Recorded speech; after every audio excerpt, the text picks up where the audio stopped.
और बिहार के औरंगाबाद पहुंचा वोट अधिकार यात्रा। राहुल गांधी के वोट अधिकार यात्रा का आज दूसरा दिन है। बता दें कि सूर्य मंदिर में राहुल गांधी और तेजस्वी यादव ने पूजा अर्चना की है। तो बिहार के औरंगाबाद पहुंचा वोट अधिकार यात्रा।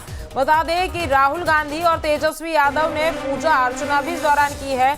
तो इंडी गठबंधन की तरफ से ये एक यात्रा, वोट अधिकार यात्रा निकाली जा रही है और आज उसका दूसरा दिन है, यानी कि कल से ये यात्रा शुरू हुई और आज इस यात्रा का दूसरा दिन है। बता दें कि बिहार में होने वाले विधानसभा चुनाव को लेकर ये वोट अधिकार यात्रा निकाली जा रही है और बिहार के औरंगाबाद वोट अधिकार यात्रा पहुंची है। राहुल गांधी के वोट अधिकार यात्रा का आज दूसरा दिन है और सूर्य मंदिर में राहुल गांधी और तेजस्वी यादव ने पूजा अर्चना की है। तो राहुल गांधी और तेजस्वी यादव दोनों ही साथ में नजर आ रहे हैं। लगातार हमारे संवाददाता उत्कर्ष हमारे साथ जुड़े हुए हैं। उत्कर्ष, एक तरफ एसआईआर का मुद्दा उठाता रहा विपक्ष, दूसरी तरफ अब ये यात्रा निकाल रहा है। आखिर जनता के बीच पहुंचकर इस यात्रा के माध्यम से राहुल गांधी और तेजस्वी यादव क्या कुछ लोगों से अपील करेंगे? क्या लोगों के मन में एक बार फिर से इलेक्शन कमीशन को लेकर सवाल खड़े किए जा सकते हैं इनकी तरफ से?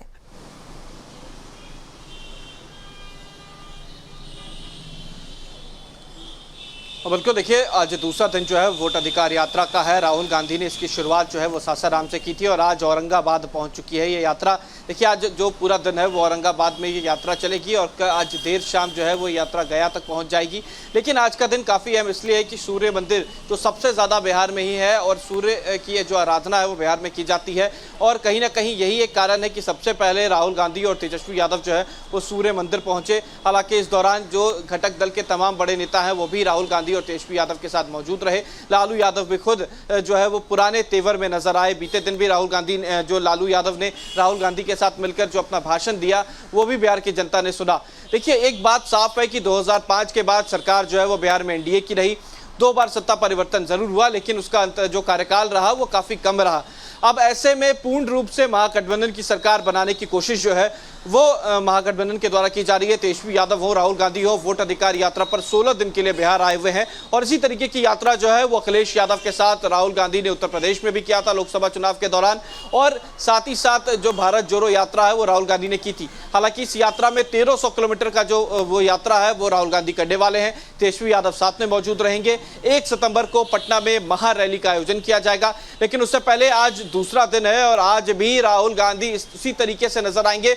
जो तस्वीर कल नजर आई थी वोट अधिकार यात्रा में किस तरीके से उनका ये बात कहना है कि वोटरों का हक छीना जा रहा है। कई जगहों पे 2-2 एपिक आईडी बनाई गई, कई जगहों पे वोटर लिस्ट में लोगों के नाम हटाए गए जिनसे राहुल गांधी मिले, तो कई लोगों को मृत घोषित कर दिया गया जिनसे राहुल गांधी ने मुलाकात की। तो अलग अलग मुद्दों को लेकर जो है वो राहुल गांधी, तेजस्वी यादव और तमाम जो महागठबंधन के बड़े नेता हैं वो बिहार की सड़कों पर हैं और 1 सितंबर को जो महाजुटान बिहार में होने वाला है पटना के ऐतिहासिक गांधी मैदान में, वहां पर तमाम विपक्षी दल के नेता होंगे, चाहे वो अखिलेश यादव हो, ममता बनर्जी हो, एमके स्टालिन हो, हेमंत सोरेन हो, नीतीश और माफ करें तेजस्वी यादव हो, ये तमाम जो विपक्ष के नेता हैं वो एक साथ होंगे और एसआईआर का मुद्दा जो एक बार फिर उठाया जाएगा। लेकिन उससे पहले आज दूसरा दिन और उसी तरीके की तस्वीर जो बीते दिन नजर आई थी। समीका। उत्कर्ष, जैसा आपने जिक्र किया कि राहुल गांधी तमाम यात्राएं निकालते हैं, लोकसभा के दौरान भी उन्होंने उत्तर प्रदेश में अखिलेश यादव के साथ भारत जोड़ो यात्रा निकाली, अब वोट अधिकार यात्रा वो निकाल रहे हैं। लेकिन धरातल पर इन यात्राओं का असर क्यों नहीं दिखता है? जब चुनाव नतीजे आते हैं तो वो बिल्कुल विपरीत आते हैं, वो एनडीए के पक्ष में आते हैं और जब इनके पक्ष में नतीजे नहीं आते तो ये कहते हैं हमारी यात्रा तो सफल थी लेकिन एनडीए की तरफ से या बीजेपी की तरफ से कोई घोटाला किया गया है, वोट चोरी की गई है, ऐसे तमाम आरोप लगते हैं। तो अब इस यात्रा का कोई नया मकसद राहुल गांधी लेकर आए हैं?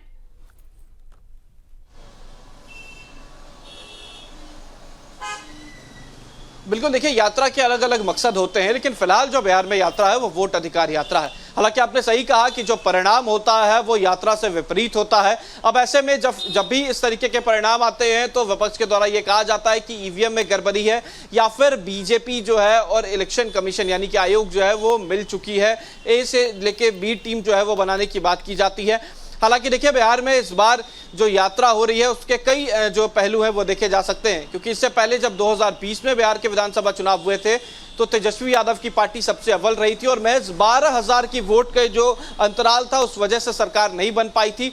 तो उस 12,000 के वोट को अपनी तरफ करने की कोशिश जो है वो की जा रही है। हालांकि कांग्रेस की पिछले बार जो स्थिति थी वो काफी अलग थी और इस बार जो राहुल गांधी बिहार में यात्रा कर रहे हैं उससे कांग्रेस की छवि जो है वो कहीं ना कहीं बढ़ती नजर आ रही है। तो कोशिश ये है कि 20 साल पुरानी सरकार को हटाना, लेकिन दूसरी तरफ एनडी का ये साफ कहना है कि 2025 मतलब फिर से नीतीश, चाहे वो रोजगार का मुद्दा हो, फ्री बिजली की बात हो, आयोग का गठन हो, वृद्ध पेंशन योजना हो, तमाम चीजें राज्य सरकार के द्वारा की गई हैं। लेकिन अब देखना है कि धरातल पर जनता किस पर भरोसा करती है, क्या वो एनडीए की सरकार वापस लाती है या फिर एक नई सरकार का गठन करके तेजस्वी यादव को मुख्यमंत्री बनाती है।